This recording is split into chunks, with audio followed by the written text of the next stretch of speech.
Hi! In this video, I am going to show you how to install GCam 9.6 on your OnePlus Nord CE2 Lite. Step 1. Tap the first link in the description to open the article. Step 2. Scroll to the download section and download the GCam APK file. Step 3. Follow the How to Install guide for step-by-step instructions. A video guide is also available.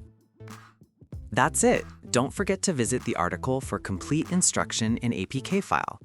Lastly, here's some GCam versus stock camera app comparison.